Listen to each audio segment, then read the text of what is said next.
નમસ્કાર, હું છું પ્રિયંકા. તમે જોઈ રહ્યા છો સિટી કવરેજ ન્યૂઝ. આજના મુખ્ય સમાચાર.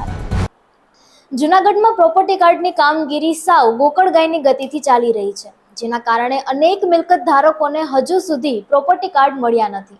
ખાસ કરીને ફેબ્રુઆરી મહિનામાં ડોક્યુમેન્ટ રજૂ કરી દીધા હતા તેવા મિલકત ધારકોને પણ છેક 9 મહિના બાદ ઓક્ટોબરથી પ્રોપર્ટી કાર્ડનું વિતરણ થઈ રહ્યું છે. આ માટે અધિકારીઓ કચેરીમાં અપૂરતા સ્ટાફ અને સાધનો તેમજ પૂરતા પ્રમાણમાં ડોક્યુમેન્ટ રજૂ કરવામાં આવતા ન હોય તેને જવાબદાર ગણાવી રહ્યા છે.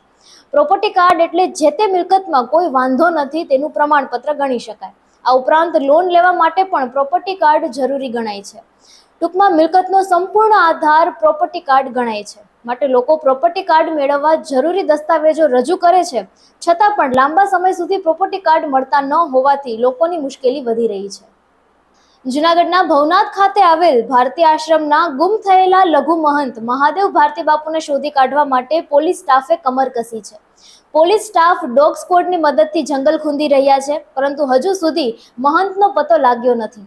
મહંતની શોધખોળમાં વન વિભાગનો સ્ટાફ પણ કામે લાગ્યો છે.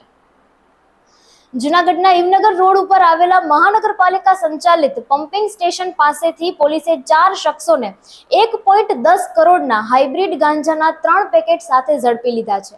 આ અંગે ડીવાયએસપી હિતેશ ધાંધલિયાએ જણાવ્યું હતું કે પોલીસ પૂછપરછમાં આરોપીએ કહ્યું હતું કે બરોડાની પાર્ટીના કહેવાથી રાજકોટની એક મહિલા થાઈલેન્ડ અને બેંકોકમાંથી ગાંજાના 4 પેકેટ લઈ આવી હતી, જેમાંથી 3 પેકેટ વેચવા માટે આપ્યા હતા અને 1 પેકેટ પોતાની પાસે રાખ્યું હતું.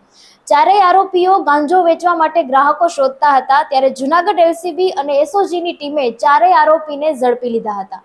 પોલીસે આરોપીઓ પાસેથી 1,10,60,000નો હાઇબ્રિડ ગાંજો, 5 લાખની કાર, 8 મોબાઈલ ફોન અને એક થેલો મળી કુલ 1,16,71,000નો મુદ્દા માલ કબજે કર્યો છે.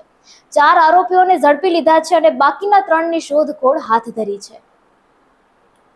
જૂનાગઢની ઝાંઝરડા ચોકડીથી આગળ જતા ખેતલિયા દાદાના મંદિરથી લઈને રવની અને કલાણા ગામના પાટિયા સુધીનો રસ્તો અત્યંત બિસ્માર બની ગયો છે. રસ્તામાં મોટા ખાડા પડી ગયા છે, જેને કારણે આ રોડ ઉપરથી પસાર થતા 9 ગામના 30,000થી વધુ લોકોને ભારે યાતના ભોગવવી પડી રહી છે.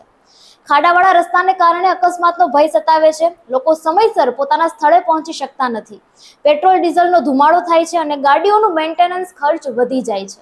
ત્યારે આ રોડને સત્વરે રિપેર કરવા માટે સ્થાનિક લોકોએ માંગ કરી છે. જૂનાગઢના રાયજીબાગ 2માં આવેલ અક્ષર ઇમ્પિરિયા રેસિડેન્સી ખાતે રવિવારે ખૂબ જ ઉમંગ અને ઉલ્લાસથી તુલસી વિવાહના ધાર્મિક પ્રસંગની ઉજવણી કરવામાં આવી હતી. આ અંગે કેતનભાઈ રાજપરાએ જણાવ્યું હતું કે તુલસી વિવાહ દરમિયાન વિવિધ પ્રસંગો જેવા કે મહેંદી, ગરબા, રંગોળી, મંડપ રોપણ, ચાક વિધિ, જાન પ્રયાણ, ઠાકોરજીનો વરઘોડો અને ત્યારબાદ મુખ્ય વિવાહ વિધિ સંગીતમય અને શાસ્ત્રોક્ત રીતે કરવામાં આવેલ હતા.